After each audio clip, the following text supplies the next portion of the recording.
Almere is een ier ter werk aan de tentoonstelling. De laatste fase is nou onbrutsen, maar de definitieve inrichting van de cel. Het is uniek dat de gouden wijnvindsten in Friesland nou bondelen binnen. Een van die stikken is een gesp-speltje, vond door een man met een betaaldetector in Wienaam.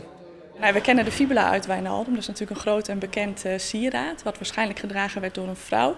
En dit kleine stukje van een gesp werd vaak gedragen door een man, wijst er dus op dat er ook mannelijke grote sieraden en pronkstukken zijn geweest in Wijnaldum. Dus om die reden is dat natuurlijk een prachtig stuk. Vanzelfs is de fibula van Wienaam de bewondering. De stikken vertellen een soort door het Friesland van meer dan 1000 jaar verlien.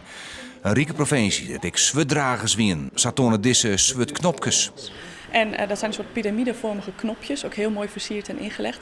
En die zaten op de schede van een zwaard, dus als een soort versiering, maar ook om je zwaardschede dicht te kunnen doen. Dus ook een soort symbolische teken van ik trek niet meteen mijn zwaard, maar het zit eerst nog vast. Het museum wil het gevoel van het vinden van die gouden groenskatten ervaren litten.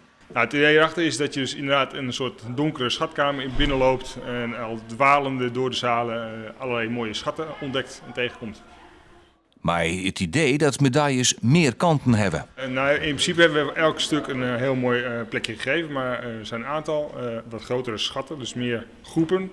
Die hebben we echt centraal geplaatst in een grotere vitrine, waardoor je er ook helemaal omheen kunt lopen en alles goed kunt bekijken. Boetelandse musea hebben voor deze tentoonstelling haar Frieske schatten in Brooklyn en Jong. Jonken al dat goud ben er ik nog oren groenvingsten. Het boomkistgraf wordt dan tentoongesteld en de gezichtsreconstructie die we hebben laten maken. En we hebben nog een topografische atlas, dat is een digitaal prentenkabinet dat ook hierbij aansluit. En dat alles gaat zaterdag 6 juni open.